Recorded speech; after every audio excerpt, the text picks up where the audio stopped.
And I'm Pam McNeely. Talking about the passing of the great actor Robert Culp, who passed away today, died today as a result of a fall that took place at his home, at a Los Angeles park, I guess is where he was, and had complications from that. We mentioned his first series was Trackdown. That was on CBS. He was Hobie Gilman. Then he worked on, listen to this, he was on the DuPont show with June Allison. He was also on the Barbara Stanwyck show, and he played the role as Captain Shark in a first season episode of The Man from U.N.C.L.E. I Spy, kind of spinning off from that. He was also in The Outer Limits. He was in a crime drama on ABC called Target, The Corruptors. He was also in a Western series later on that I remember in the early 60s called Empire, which also starred Richard Egan. But his big role was I Spy, and that's when he teamed with Bill Cosby. And Robert Culp writing 7 episodes for the I Spy series, which ran from 1965 through 1968. He also won an acting Emmy for outstanding performance by an actor in a leading role in a dramatic series category, but he actually was nominated but lost each time to Bill Cosby. Cosby won it. He was nominated for it, did not win it. Robert Culp, that is. He was a murderer in a Columbo episode.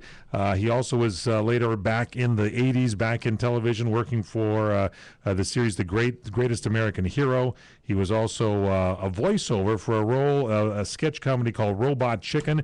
But his big thing then, again, he got back together with Bill Cosby in 1987, reuniting on The Cosby Show. And he was Dr. Cliff Huxtable's old friend, Scott Kelly. So the name was a combination, by the way, of their I Spy names, Scott and Kelly.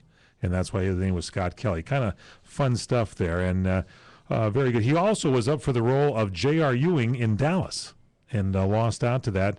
Larry Hagman got that role. So, and one of his recent roles was he was in Everybody Loves Raymond as Warren Whelan, who was Ray's father-in-law. I knew I saw him on a recent episode, and that's where he was. Yeah, I don't think the J.R. Ewing role would have fit Robert Culp. He could have. I think that no, he's too nice of a guy. I don't think he would have been able to pull it off. That Hagman, he really fit that character very well.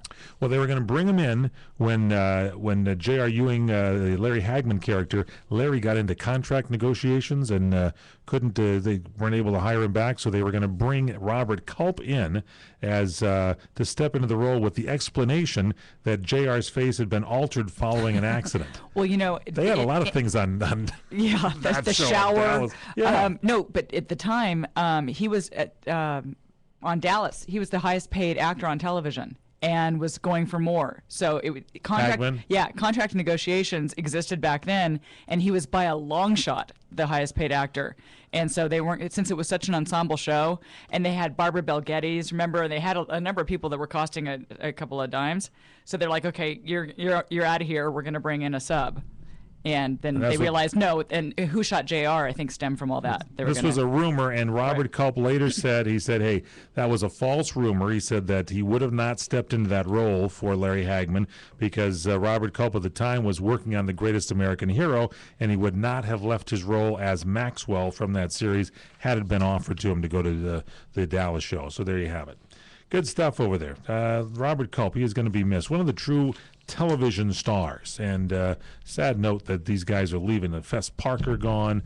I mean, the greats that have passed away here. Tough stuff. Well, you know, and kind of transitioning onto another story, in that day people were loyal to the people who were paying them. So he was not going to leave Greatest American Hero to take another gig on Dallas. Well, Katherine Heigl on Grey's Anatomy finally got her wishes. It's going to be announced on Friday.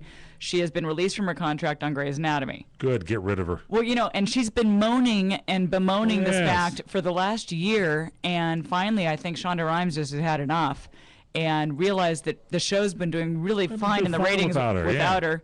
And so she's been released for her contract 18 months early. And she's saying it's because she adopted a daughter from Korea last year. And she's saying that motherhood has changed her and having a family has changed her, and she wants to stay home and enjoy her family. La, la, la, la, la. She just wanted to get out and do movies. So let me ask you this question. And so Katherine Heigl, aren't there other beautiful-looking women that can just fill into that role? And when she was alone doing her movies, did her movies really work out well at the box office, or did they tank? No, they did okay, but you could have substituted in any other blonde to that role, and it wouldn't have made any difference. It's not like she's not like Sandra Bullock, where she kind of, made a niche out for herself. She was just the attractive blonde in the show. Yeah. So there's a long list. This is a fun game to play over dinner if you ever want to do this. Start naming the actors and actresses who have left their series before the series end, and did any of them have a successful career after that? They didn't. No, you can't name them. It took David Caruso 10 years to get back on television with CSI Miami, and you'd be hard pressed to name one other person who's left a successful show and found success elsewhere upon leaving. So it's a bad career move. All right, but she is going to be gone. She is gone, and actually now, as of now, she's gone. They were going to put her in the last five episodes of the season, and they decided against it. So the episode that aired on January 21st was her last, where she had like 5 words in this episode. She's done. Gone. Good for them. It's about time they call these people. There's these egomaniacs that are out there. Just get rid of them. Release them. The response from ABC Studios is, by mutual agreement, Katherine Heigl has ended her successful run as Dr. Isabel Stevens. The studio wishes her well. Everyone at Grey's Anatomy is now focused on delivering a shocking season finale and a great show for seasons to come. So that was pretty much of a F you, get out of the door. Gone. That's it. Yeah. Okay, so she's gone. She's out of there. That's it. Now, what else is in the news? Well, 2.5 Men. We've been talking about Charlie Sheen was out.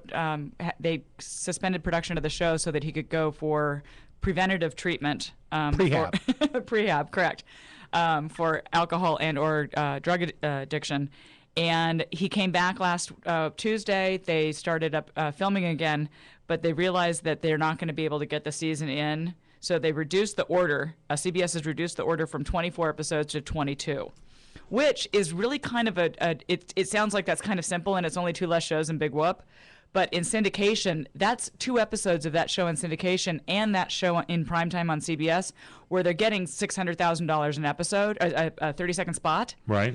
Two so times. They're going to lose a lot of money. They're going to lose a lot of money on that. A lot of money. Right. So this whole rehab thing is costing CBS some bucks. And in the back end, it's costing the producers and the syndicators in the back end, because that's 2 fewer episodes for them to push into syndication right away. So that's a big deal. Such a business.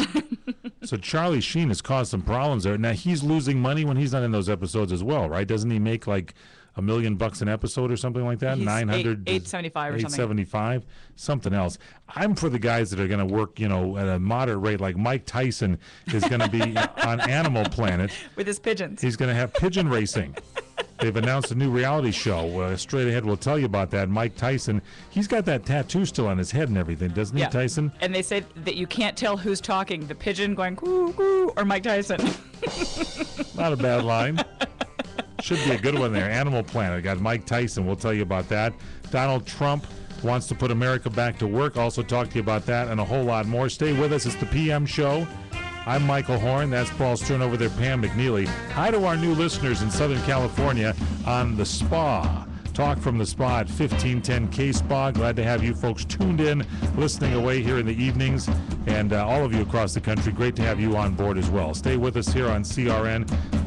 Get some more news here for you as well, including a little information on what Ernest Borgnine is up to these days. There's a classic actor.